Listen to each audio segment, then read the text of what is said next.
Hello! Good morning, kabayan! Kamusta po kayo? Welcome back sa ating channel. At kung hindi ka pa nakapag-subscribe, ay please, i-click mo na pa yung subscribe button and bell notification button para updated ka sa mga next videos na i-upload ko. Thank you so much! And for this video, ay gusto ko pang i-share sa inyo kung paano tayo makapag-cash in sa ating GCash account via eTap machine.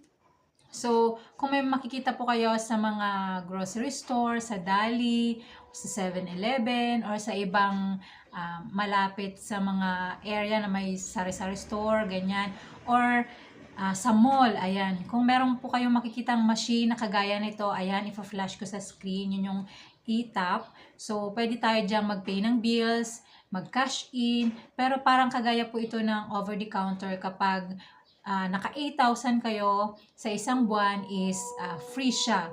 Pero kapag lagpas na sa 8,000 yung inyong ika-cash in dito, so meron siyang 2% na charge. So, if ever na kailangan nyo ng cash in at nasa labas kayo, then hanapin nyo lang itong eTap machine. So, para sa step-by-step process, so samahan nyo po akong ipakita sa inyo kung paano tayo makapag-cash in dito sa machine na to.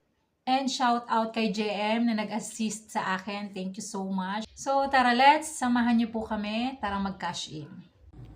So dito sa machine, itap nyo lang yung screen and then piliin nyo si GCash and then basahin nyo yung inyong terms and condition and then proceed and then enter nyo yung number nyo and i-enter nyo po yung amount. So exact amount po yung i-enter nyo and then click yung proceed and then ayan, makikita nyo yung number and then proceed. So, kung tama yung number, i-check nyo po, i-unhide nyo, and then makikita nyo yung details. And then, kapag okay na, i-check nyo lang po yung confirmation, and then click yung proceed. And then, i-insert nyo na po yung pera dito sa machine. And mag-start na tayo, one by one nating i-insert yung ating mga paper bills. And sa nga po pala, pwede ito sa GrabPay, GCash, Maya, ShopeePay.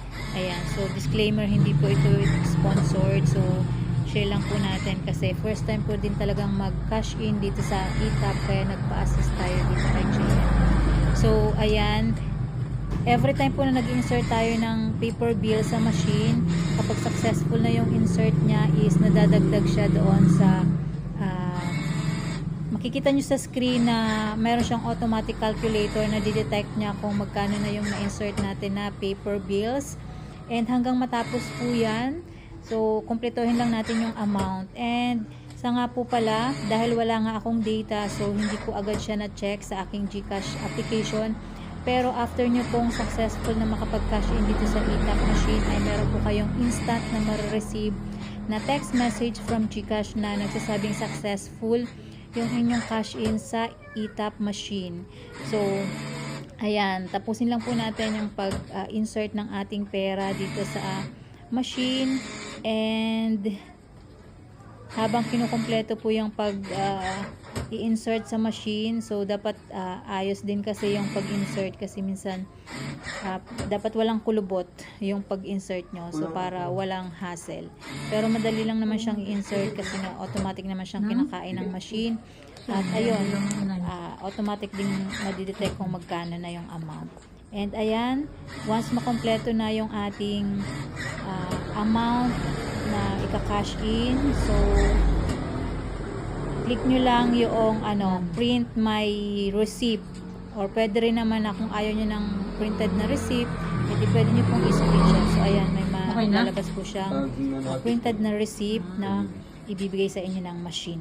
So ayan guys, nakita nyo naman kung paano tayo makapag-cash in basta gamit yung mga paper bills. Ayan, madali na po tayo makapag-cash in sa mga eTap machine.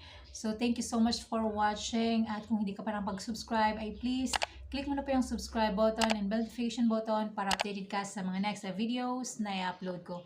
Thank you so much! Bye!